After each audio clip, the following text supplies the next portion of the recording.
What I want to do this week and for the next 4 weeks is spend some time talking about something I call the faces of addiction.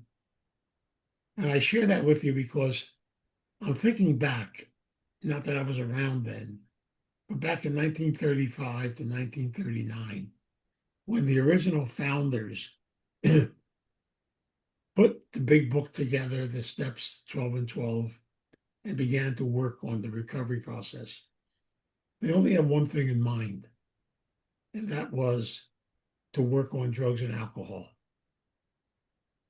I don't think they really understood completely how this very beautiful spiritual program was going to open up the doors in many other areas of addiction and open up other areas for us to look at. So I'll kind of tell you a story. In 1986, when I finally got into what I refer to as serious treatment, it's ironical. I came into recovery back in the middle 70s, but never really got into it the way I should get into it until 1986. And my therapist said something to me. He gave me a book to read. The book was called Adult Children of Alcoholics. When I read that book, I could swear that that woman lived in my house. It was totally amazing. And then I realized something. You don't necessarily have to be an alcoholic for all these behaviors to occur. And then I began to read another book called Codependent No More by Melody Beattie. And doors opened up for me in my own recovery. And I began to realize that codependency is the core root of all addictions. It's the foundation. And I realize over and over again now how these traits and these characteristics affected me in the course of my journey in life. I never truly understood this until I began to really do this work. Psychologists told us a long time ago that if you look at the first 7, 8, 9 years of your life, you can usually tell everything about a person. It's called basics and foundations, where they're formed, and they come from family systems. But in looking at codependency, I realize many of us in growing up belong to many different families. I think in the past we looked at family only as our blood family. But really, in reality, in growing up as a child, you're part of 5 basic family systems. Your family of origin, your blood family. That could also include a step family. It could also include being adopted. A neighborhood, a cultural and environment family. A religious family system. We also enter into a peer family, and kids are always tough on kids. And finally, a society family. And I find it really interesting being born in 1940. So the first 10 years of my life were from 1940 to 1950. The first 10 years of my granddaughter's life were from 1998 to 2008. Now, do you think we got different messages? Of course we did. The world was a lot different in those years than it was in my years. And also, we realize the fact that our family systems have an effect on us. I realize over and over again, it would be nice if we all came from a perfect family system. Now, I say that with, because it doesn't really exist. Because families are human. And all families have some forms of dysfunctionality. It's all part of the journey. And yet, how things are supposed to be For example, for a little girl, daddy is supposed to be the love of your life. He is supposed to teach you how to have relationships.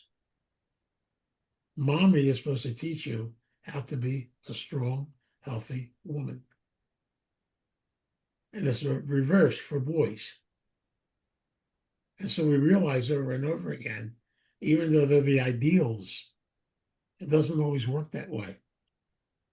And so we realize over and over, so many of us have picked up traits, characteristics, concepts that molded us, that started that process of beginning to experience what I refer to as the simple definition of codependency.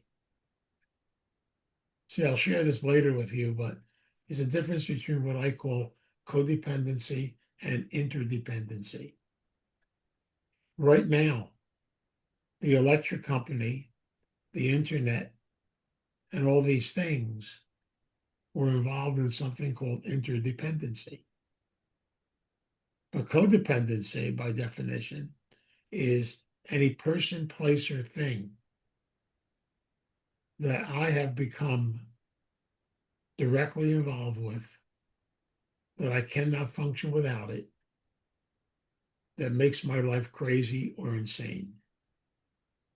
That could be a substance, that could be a person, that could be a family, that could be a lot of different things. And as we go through the phases of addiction, we'll take a look at how addiction fundamentally is a hiding place, because codependency functions around control and fear. And so many of us, because of our upbringing, have learned different ways to hide and run from life. Now, I know about you, but I know about me. It took me till I was 46, 47, 48 years old to start the process of getting in touch with something that was very strange to me. It's called feelings. They were scary. And yet I didn't realize I had them my whole entire life, but I had buried them. And addiction helped me to hide them, to run from things. You know, it was interesting. I went to a workshop, I actually took part in a workshop in North Jersey for people that were anorexic and bulimic. And while I was there, I went to a couple of ABA meetings, Anorexics and Bulimics Anonymous. And they gave me a copy of their big book, which I love. Helped me tremendously in my eating disorder addiction. But in that book, in chapter 5 of that book, they talk about the iceberg theory. And the iceberg theory is that concept that addiction is only a cover for all the stuff that's underneath that has to be faced and dealt with over the course of the journey. And so during these weeks, I want to go into many of these different types of addictions, where they come from, and why they are these powerful hiding places. Many of you heard me give my talks on codependency before.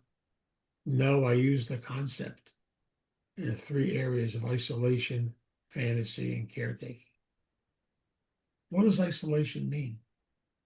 It means I'm scared. I'm afraid. So what do? I find ways to isolate, to hide. And normally these are kids in growing up that are very lonely, very sad. These are kids that never really had a lot of interaction with family. These are kids that live in fear. And so, you know, that old concept, spare the rod and spoil the child. A lot of kids lived in fear. I know I did. Always scared, not only of family, but also of the nuns and different types of people. And so I realized over and over again, fear was a big piece being taught it, even in religion. So basically, I could isolate and hide in very many different places. I'm lonely, I'm scared, I'm afraid. So I can hide in drugs and alcohol. I can self-medicate to keep myself going because I don't feel like I have any purpose on this earth. So drugs and alcohol are a way of dealing with that. At the same time, I can also use excuses. I can blame people for what's going on in my life. I can use relationships as a place to hide. I can do a lot of hostage taking. I can use work as a place to hide. My identity would be in my job. Many people hide out in work. They hide out in their job. I hid out in mine for a lot of years where I began to wake up a little bit. But it's scary. And yet, after a while, it's like performing. And the biggest thing about that is we can hide in religion. We can use so many different things. We can hide in schools. I can become a professional student, go to school for the rest of my life, have a ton of intellectual knowledge, but have no practical experience of dealing with people. But again, it's safety up here because I'm in control. So I think I am anyway. And so when I use this concept and I bring it out, isolation is something that many of us, in many ways, I mean, you know as well as I, we've all experienced some forms of loneliness. And I'm finally learning the difference between aloneness and loneliness.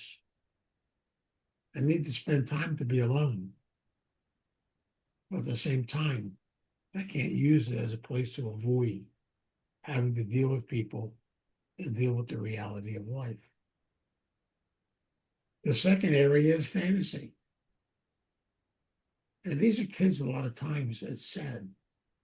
These are kids that grow up in homes, atmospheres, and different families where they've been abused, where they're scared, where they're afraid. The kids never want to take anybody home.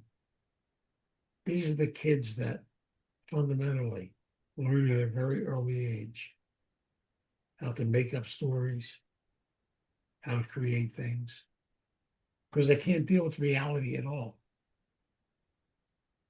And so as we get into this area of fantasy, which I'll spend the whole week on, we talk about addictions once again, about drugs and alcohol. And this is a place I can totally embalm myself. And then I can blame everybody else for what's going on in my life. Because I'll be able to say things or maybe not say things where I can literally go after people and do some crazy stuff. And so I look at my life and I realize the effect it has on me. But also, as I begin to make stories up and I begin to tell stories, I start to believe them. This is when we start to experience things such as narcissism, sexual addiction, different types of fantasies. And it's almost like my world is the only world. The rest of the world doesn't exist. And no matter what happens, I have to always be right. And if anybody confronts me, I have to go after them and blame them because deep down inside, I have no real sense of myself at all. I never understood any of this until I was told back in 1973 when I had a breakdown and I was in a hospital that I was an empty vessel, that I was spiritually dead on the inside. I never understood how I could be a priest and be spiritually dead. But now with recovery, I understand that. Yeah, I functioned externally. I functioned in the shell, but there was no me on the inside. I had no idea who I was. I was like a performer on stage. And I realized over and over again, did I do a lot of good? Yeah, I probably did. But also did a lot of disservice to myself in the process. And so like in the fantasy area, we talk about living in a fantasy world, make-believe world. Because I don't want to have to face things, face reality, face my aches, face my pains. I can even use it medically. Oh, I'm a perfect specimen of life. Hide your aches and pains, hide things. Always worried about the image I'm portraying to others. And therefore, I can make anything into what I want it to be. We'll get into this because sexual addiction comes under this, gambling addictions, compulsive shoplifting, and a big one is hoarding addictions. There are so many different ways in which we can live in a make-believe world and a fantasy. I remember a gentleman I worked with at Starting Point. He was one of our residents who later on got an apartment. And then later on, when he passed away, I did his funeral and helped to get him buried. We went to his apartment, and inside that apartment, I don't know how he survived. Everything was packed. It was like he was living in a fantasy world of his own making. I mean, there was it was just something, it was scary. And yet we see this. We see people do it with animals, where they got 15, 20, 25 different animals living in their house because they're lonely. So I create this world. You know, I know the human condition. I understand it today. And I know, and I don't get mad at people. I don't get upset at them anymore because I know people for survival purposes can create a lot of craziness, a lot of insanity, just to be able to get through life. And that's where that fantasy concept comes into play. You know, and it's almost like I'm living in this world of make believe. And here's the part that I find so difficult to deal with. We have a term for it in psychology called disassociation, which means when I'm in one world, the other world doesn't exist. When I go into the other world, I back off the other world. And I do this because deep down inside, I have a lot of shame, a lot of guilt, and I have to hide it and hide everything.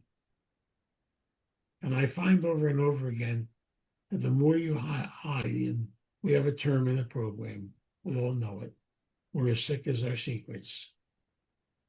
And your secrets will kill you. They really will. Because eventually they catch up to you. You don't get away with them for a period of time. They will eventually catch up to you. And so I know in recovery today, I can't live in that world. Not anymore. The third area is caretaking. And we all know caretakers are these, we refer to them in growing up as the goody two shoes kids, the nice guys and gals. And yet these are kids at a very early age, a lot of expectation is put on them. Now I could talk about this, and I will for a whole session, but I could talk about it for a week. I know growing up as a little boy, my family put a lot of expectation on me. And as a result, I tried to live out their dream and live out their expectation. And we do this a lot to children. We expect things from them they can't do. You know, the only thing I insist that you get an A in everything. Maybe I'm only a C student. Maybe the best I can do. And yet pressure is put on me. We see it today even more in sports, in activities. So as children, very many times, I refereed basketball for 20 years and umpired baseball. And so many kids used to say to me, I wish my parents would stay home. They were embarrassed by the way they acted, because they lived their life through their child. So caretakers, a lot of times, are nice people, but they're also, you don't realize it, when a lot of expectations are put on you, you then become a very angry person. You don't realize how angry you are. Now, honestly, when they told me I was an angry person, I said, you got to be kidding me. I don't get mad at anybody. Everything's wonderful. Everything's great. Yeah, but then, believe it or not, it's there. It took a long time to get in touch with it. Caretakers, they're good. They'll work 25 jobs. They'll do anything. They'll function. My therapist told me that I should live next to a telephone booth so I could basically change my outfit and get out there right away. The old Superman complex, craziness. I look back on my life today. I wrote that book, My Spiritual Journey. And when I read the book, I said, holy God. And my wife said to me, if I had known you back in those days of your life, I would be too scared to come near you. I said, wonderful. I was too scared to come near me, because I was running around to 5 rehabs, traveling to Florida, giving talks, doing all kinds of stuff. Run, run, run, run, run. And today I can just about walk, let alone run. So thank God God slowed me down. But the bottom line is, it's just amazing, some of the things we do. And caretakers are performers. They get things done. But the only problem is they have a ton of control issues. They have to be in charge of everything. They have to run everything. And so we see this over and over again. But when it comes to addiction, drugs and alcohol, they're secret addicts. And many of them only go to the legal pushers. And now with marijuana legal, my God, they can have a ball. But the concept is, we see all these different behaviors. Also, caretakers, very many times, have a tough time with relationships because they love to get involved in relationships with sickies, somebody I can take care of. It's all control. It's all control issues. And as a result, then, I can bitch about somebody, complain about them, but then gripe because I got to do everything for them. I always tell the story.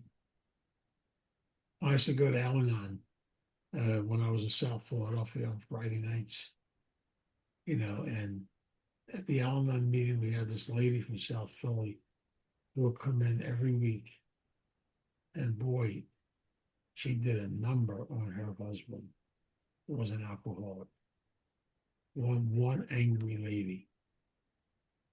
And then after years and years of screaming about him, you know what that man did? He had the audacity to get sober. And as soon as he got sober, she bitched because he went to too many damn AA meetings. So one way, the other way. I got to find fault. I got to still be in control. It's scary. And also under this comes compulsive overeaters. I never realized till I get into my eating disorder recovery how I had buried so much anger and so much craziness inside of me. And I was scared to let it out. I was scared to get in touch with it. Because I was afraid. And I realized today, all these things are a big part of this. Even things such as anorexia, bulimia, which come under these addictions also. And we'll talk about all these addictions because I really want us to have a really understanding of that mosaic of addictions and how we can actually, believe it or not, bounce from one addiction to another addiction to another addiction, especially if you have that wonderful thing that I have called a compulsive personality. Because basically, because of our compulsive personality, we have a tendency to migrate towards addictive behaviors that are normal. And so I can make anything into an addiction. I can make social media now into an addiction. I can spend half my life on social media. I got to a point with Facebook where I cut back to 45 minutes a day, and that's all I go on. I was crazy. I was spending 2 and 3 hours on Facebook, you know, all this crazy stuff back and forth. You can get so caught up in this. We see it in kids today with the video games, different types of things being programmed in different directions, even to a point where we actually had a problem right here in Williamstown, where couldn't get 2 youth groups going because kids didn't want to play ball anymore. They were too busy on their phones. And they actually had to ban their phones from the dugout during the games. It's crazy. It's insane. Even rehabs, look at it. I'm old school rehab where you went in for 28 days and you had no contact with the outside world. The modern rehabs today, you can actually keep your cell phone. You can actually, some of the rehabs have king size beds. They have a TV in your room. It's more like a hotel. And the one rehab I worked in, I only worked there about 2 weeks and I get out of there. They actually told people that therapy groups were optional. They wanted you to make a decision. Some people just came there and hung out for 28 days. That's not what it's about. And I realize today the need for structure, order, and direction. It took me a lot of years to understand a couple of things. Just want to share them with you. I'll get more into this. I used to spend a lot of time being angry at my family, being angry at my mother, being angry about the expectations they put on me, and also being angry that they put me into the seminary when I was 14 years old. I don't know what I was doing. But basically, I look on it today and I realize, and I thank them, because putting me in the seminary forced me to grow up, forced me to face things in the world. If I stayed home in Camden, who knows? I'd probably still be home doing something totally differently. It's funny, but I really have learned, and again, it took time, it took work, to try to find positive things in things that happen to you. I never thought in my wildest dreams I'd say this, so don't fall off the chair. I grew up in the 40s and 50s, and we had these nuns in grammar school that beat the living crap out of us. And they called that discipline. I never thought in my wildest dreams, after going through a lot of work, that I'd be thankful to them. Say, what are you thankful for? At least they taught me structure, order, and direction. Did I like it? No. But I guess it was my form of basic training you had to go through. And I realized more and more. Sometimes we have to get to a point where we stop trying to analyze everything, stop trying to figure everything out. And yes, we went through a lot of hurt, through a lot of pain, through a lot of struggle. But we got to go back and look at it What are the good lessons I'm learning from all this? And this is the thing I want to talk about when we talk about addiction, because that iceberg theory teaches us that addiction is only the cover for what's underneath. I worked with a lady for a long period of time years ago, you know, and she got into recovery and she said something to me. She said, I never truly understood what it meant to be a woman, what it meant to be a responsible mother, what it meant to be a responsible person until I put the drugs and alcohol down. And can I tell you something? It was scarier becoming a responsible mother, a responsible parent, a responsible family member than it was doing the drugs. I had to grow up. The other ways, I just embalmed myself and didn't deal with anything. See, responsibility, growth, learning, all these things are part of the human condition. And yet we have to face our demons and face the things and be able somehow to find good, positive things from it, become a stronger person as a result of it, to be able to learn from it. And that's why I like doing this series called The Faces of Addiction, because there's so many different ways, and yet we have to look at the recovery process and how it works in dealing with all these things. So what I'll do next week, I'll spend the whole entire session just on isolation addictions, and we'll go through them. And then we'll spend the week on fantasy, a week on caretaking. And then we're going to do something that we have started to do, and that is to have a question and answer and kind of a discussion about this whole concept of the faces of addiction at the end. So I hope that this helps you to understand addiction a lot better, to understand the connections. And I find this very powerful because I realize there's so much to learn about this thing called addiction. And it's got many different faces, not just one. So let us pray. God, the God of our understanding, our divine presence, we come before you. We ask for your guidance. We ask for your direction. We ask that you're able to be a guiding for light for us on our journey in this world. Teach us to realize that we cannot walk alone, that we need one another. We need you. We need to work together to be able to learn and grow.